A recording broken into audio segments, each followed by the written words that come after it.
Kembali lagi di Ruang Zaki. Kali ini kita akan membahas soal siapa sebenarnya Dewi Soekarno dalam sejarah yang sesungguhnya. Ya, bagaimana hubungan Soekarno dengan Jepang, kemudian kehadiran Dewi Soekarno, dan juga teka-teki kemerdekaan Indonesia. Kita membahas ini dengan Pak Roberto. Ya. Halo, Pak, gimana nih? Ini katanya benar Soekarno ini wibu pertama Indonesia. Ini menarik nih. Kalau zaman dulu mungkin gak disebut wibu ya, Oh, tapi iya. kan zaman sekarang orang-orang yang pengen nikah sama orang Jepang kan jadinya disebutnya wibu. Wibu ya. Tapi selalu ya jadi wibu pertama ya Iya. gitu ya. Ini bukan saya ngomong sih. Iya, tapi ada orang tapi benar juga kalau Soekarno dipikir-pikir. wibu pertama ya gitu. Ya, tapi ini menariknya sih kalau dibilang kenapa Dewi Soekarno kok menikah sama orang Indonesia? Apa kaitannya ketika dulu perang sama Jepang kan? Ya pasti orang ya gimana ya namanya luka perang itu kan pasti wah saya aja dulu waktu sekolah kan di SD aja saya dibilang oh dasar penjajah gitu ya, dihina-hina gitu ya, dibully kan, tapi saya ya ketawa aja, saya bilang lah kalian kenapa mau dijajah, saya bilang gini. Daripada saya sakit kan ya udah saya balikin gitu aja. Tapi lucunya jadi saya ingat sejarah ya, kok Indonesia kok bisa ya nikah sama orang Jepang. Bahkan saya juga kenapa saya lahir di bumi ini, saya ada keturunan Jepang gitu ya. Oke, kalau kita tarik ya mungkin dulu karena memang sejarahnya ini panjang sih kenapa Jepang datang ke Indonesia sih, nanti mungkin di video berikutnya kali ya. Iya. Tapi intinya setelah Jepang ke Indonesia itu ada apa namanya istilahnya ganti rugi perang kan, setelah kalah perang itu kan namanya pampasan perang. Nah kalau nggak salah tuh salah satunya Jepang itu berjanji untuk bisa mengembalikan ekonomi Indonesia, salah satunya tuh pendidikan. Nah itu kan ada beberapa orang Indonesia tuh dikirim ke Jepang. Nah salah satunya ada ayah saya pergi ke Jepang, pulang akhirnya menikah di Jepang sih ya. Pulang ke Indonesia lahirlah saya. Nah terus lucunya lagi kalau gitu Dewi Soekarno kenapa ya kok bisa ya ada kejadian kayak gini? Mungkin saya nggak tahu benar apa enggak. Saya lagi mikir jangan-jangan ini bagian dari pampasan perang kali ya gitu. Tapi kan banyak orang Indonesia mikir gini loh. Tapi desas-desusnya gitu atau gimana gitu, Dewi Soekarno kan geisha gitu. Nah ketika saya pikir ya udah geisha aja saya tahu gitu ya. Tapi ternyata satu waktu saya pernah ketemu sama ada kayak orang yang paham mengenai geisha ini, saya langsung dimarahin gitu. Anda tahu nggak geisha itu bukan seperti yang apa namanya istri Soekarno itu yang kalian pelajari atau apa. Dia tuh bukan geisha, itu mungkin geiko katanya. Nah geiko itu apa gitu. Jadi di Jepang itu kan ada tahapnya ya ketika dia mau jadi ya istilahnya kalau kita bilangnya geisha ya, tapi bukan geisha tuh geiko. Jadi geiko itu adalah ambasador budaya Jepang gitu ya. Jadi misalnya dia bisa bikin puisi, dia bisa nyanyi, bisa menari gitu ya. Tapi kalau geisha itu enggak, ya cuma nemenin minum, mabok-mabokan. Nyanyinya fals, main samisenya berantakan LC gitu. lah ya kalau kata Mas Widi itu. Buat lucu-lucuan aja. Iya buat apa ya, nggak tahu deh, bukannya buat lucu-lucuan, buat ketawa-ketawaan aja. Nah memang itu kelasnya kelas bawah gitu. Nah apakah si Dewi Soekarno itu apa Dewi Fujing itu begitu? Enggak gitu. Nah orang Jepangnya sendiri meragukan kalau itu dia tuh bukan kalangan yang geisha yang rendah itu gitu. Kalau geiko apa?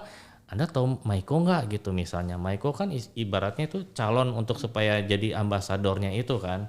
Kalau zaman sekarang mungkin boleh digambarin kayak AKB48 lah. Jadi kan waktu masih muda mereka di training ya, memang tentunya waktu muda tuh kan nggak boleh pacaran, nggak boleh apa gitu ya, supaya mereka fokus pada apa namanya pekerjaannya gitu. Nanti juga kalau pacaran kan emosinya labil gitu ya. Nah sama Maiko juga kurang lebih kayak agak dipingit gitu kan. Makanya kalau dibilang AKB kenapa dipingit ya mungkin legasinya itu kali ya Maiko gitu. Nanti beranjak dewasa dia jadi geiko gitu. Terus ada yang bilang oh nanti kalau udah geiko mereka mizoage ya gitu. Mizoage itu ibaratnya keperawanannya dijual gitu. Nggak gitu juga. Ternyata nggak gitu juga. Ternyata itu urusan ya masing-masing. Kita nggak jual belikan perdagangkan itu enggak. Itu negara Jepang sendiri yang mempersiapkan itu atau swasta apa gimana ya? Ya sebetulnya kan ada kayak bukan paguyuban ya, mereka kan agensinya. kayak ya bukan ya bilang agent tapi mungkin itu kan silsilah keluarga gitu ya. Sekali misalnya satu keluarga itu kabuki gitu ya, Mungkin zaman sekarang asosiasi, tapi sekarang kalau dulu tuh mereka keluarga mereka membuat satu kelompok itu anaknya mungkin main gitu ya. Tapi kalau misalnya Maiko itu kan bisa aja tolong dong anak saya nanti gitu ya, supaya nanti bisa jadi orang yang itu nggak gampang loh jadi itu loh, karena mereka nggak gimana cara nuang, terus eye contact gitu ya, gerak gesturnya itu nggak boleh main-main gitu. Gimana cara bikin tehnya, ya ada sadonya juga, ada cadonya juga. Kalau mereka nggak bisa cuma bisa apa, jadi mungkin kalau sekarang lebih cenderung kayak ya toko-toko entertainment gitu, bisa apa sih kamu gitu ya. Kalau nggak bisa apa-apa, lama-lama malas gitu. Dan itu nggak bisa kayak misalnya open BO gitu, nggak bisa, nggak bisa. Kalau misalnya nggak kenal gitu ya, harus misalnya mau nonton, misalnya saya sebagai tamu nih, saya diundang, nanti ada pertunjukan ya, ada Geiko gitu ya. Nanti kita paling duduk cuma berempat, berlima, nanti kita bisa nonton gitu. Oh gini ya. Walaupun kadang-kadang kalau kita lihat apa ya gitu kan, kita nggak tahu, mungkin kita lihat keindahan gerakannya, warnanya, baju yang dia pakai. Mungkin bahasa kalau nggak paham gini ngomong apa ya nih gitu ya. Tapi memang indah sekali dilihat kalau kita sambil menenangkan gitu ya. Enak sih dilihatnya.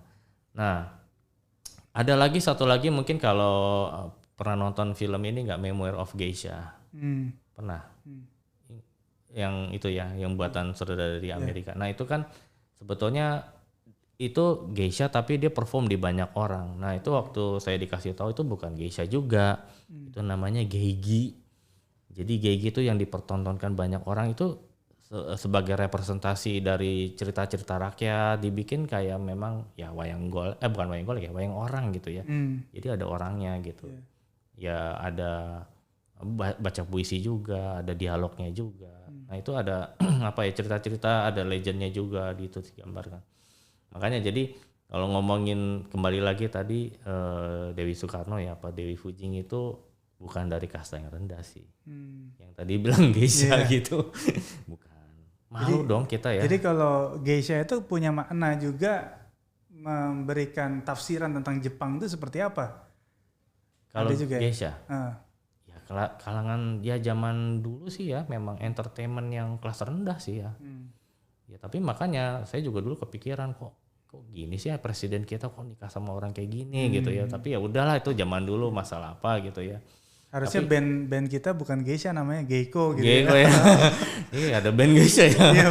Saya pikir waduh nih kelas rendah sekali nih gitu ya. Tapi setelah saya tahu, kalau belum tahu ya mungkin keren gitu ya. Tapi kenapa ya? Ya mungkin karena ada vokalis ceweknya mungkin. Saya nggak tahu deh, dulu namanya bukan geisha ya kalau nggak salah bandnya, saya lupa gitu. Ya tapi kita kenalnya geisha ya sampai sekarang ya. Nah itu. Nah tapi ada kalau di kerajaan tuh namanya oirang gitu. Oirang tuh kayak istri simpenan. Nah itu dibilang rendah apa enggak ya? Sebenarnya sih enggak. Pelakor ya? Bukan? Bukan. Gitu. Kalau di Indonesia kan ya dulu kan kerajaan kan pasti ada selir. Nah oirang tuh ya kayak selir lah gitu. Ya dihormati, dihargai, dan kalau dia turun ke masyarakat biasa ya tetap mereka takut. Oh ini selirnya nih atau gimana gitu ya, takut. Ya kita juga sama kan, kalau kerajaan-kerajaan dulu selirnya ngapain gitu turun ya orang takut gitu. Nah kita juga mungkin ada ya film-film apa, saya nggak tahu, lupa deh, selirnya turun ke rakyat-rakyat gitu, rakyatnya ada yang naksir. Wah ini urusannya panjang nih. Itu Indosiar ya. Iya Indosiar ya. Tapi kan gitu ya, hal-hal yang tabu diangkat gitu, orang jadi penasaran, wah jadi gimana nih gitu, rajanya marah nggak ya gitu kan, sama lah gitu. Nah terus kalau bicara soal akhirnya kemudian Soekarno, presiden kita, menikahi Dewi Soekarno pada saat itu, apa implikasinya bagi hubungan kedua negara pada saat itu? Saya rasa jadi kayak lo presiden kita aja mau berdamai gitu ya sama orang Jepang gitu ya. Kalau secara gambaran saya tanya teman ya gitu ya, presiden aja bisa tuh gitu ya, kenapa kita enggak gitu ya. Mungkin dulu memang sosmed juga belum kenceng-kenceng ya, tapi ngelihat dari mungkin berita-berita dari mana gitu ya, mungkin ya dulu nggak tahu ya gimana cara menyampaikannya ya, tapi akhirnya masyarakat mau terima kan barang-barang Jepang. Coba bayangin deh kalau kita habis perang sama Jepang terus masuk tuh industri Jepang, mobil, elektronik pasti dibakar. Tapi kita sempat ya ada kasus malari itu ya 77 dibakar. ya. Ya. Salah satunya mobil ayah saya juga hampir dibakar tuh. Oh gitu. Ya tapi kan intinya sempat ada kejadian gitu, tapi kita kan sampai sekarang aja kita menerima produk-produk itu. Mungkin salah satunya ya kalau nggak dimulai dari Soekarno mungkin sampai sekarang akan terjadi ya kayak seperti sekarang gitu. Artinya Dewi Soekarno ini entry point ya bagi hubungan bilateral kedua negara. Ya. Dan memang kalau dia dibilang Geiko awet muda juga kan? Oh, iya. Yang udah lanjut gitu ya masih kelihatan muda ya. Ya, sama mungkin ada yang sempat salah kaprah ya kalau Dewi Hujing tuh sempat dibilang apa ya dulu pernah bikin buku ya Madame Suga gitu ya. Ya di Jepang itu kembali lagi karya sastra dan itu arts ya. Iya. Ya kalau kita pergi ke mana sih Spanyol atau di mana ya di Roma gitu kan ya patung-patung ya tahu sendiri kan nggak pakai baju. Iya, ya begitulah itu dalam bentuk itu bukan patung, ini grafis foto gitu ya. Ya mungkin kalau saya sih kenapa orang senang difoto kan mungkin waktu masa mudanya itu ingin diabadikan. Nama juga foto kan diabadikan. Loh, lihat nih waktu saya muda gitu ya. Ya mungkin akhirnya orang juga pengen beli ya. Kayak apa sih gitu. Padahal nggak kelihatan semuanya kan kalau nggak salah. Saya sempat lihat waktu di Jepang tuh saya mau beli. Tapi saya mikir ini termasuk pornografi apa enggak ya? Kalau saya bawa ke Indonesia nanti ditahan di bea cukai. Nanti dijual lagi kan. Jadi saya mikir wah ntar dulu deh gitu deh. Benar. Atau mungkin dimusnahkan kali ya. Kan saya kan nggak tahu. Jadi saya mikir saya nggak jadi beli itu buku itu. Sampai sekarang masih ada apa enggak saya nggak tahu tuh Madame Suga. Iya jadi itulah kira-kira teka-teki soal Dewi Soekarno, soal Soekarno sebagai wibu pertama di Indonesia. Ya ternyata ada banyak istilah yang selama ini kita tidak pernah mendengar mungkin atau awam, taunya cuma geisha doang. Ternyata ada kasta-kasta tadi ya, level yang kemudian ternyata Dewi Soekarno ya berasal dari Geiko tadi itu. Yang kemudian kalau boleh kita katakan memang ini peran yang cukup penting buat Jepang sendiri memperkenalkan budaya dan lain sebagainya. Dan itu juga yang kemudian berimplikasi terhadap hubungan bilateral dua negara, Indonesia dan Jepang. Makasih Pak Roberto. Sama-sama. Buat pencerahan kita ini soal Dewi Soekarno dan Soekarno itu sendiri. Sampai ketemu di Ruang Zaki berikutnya.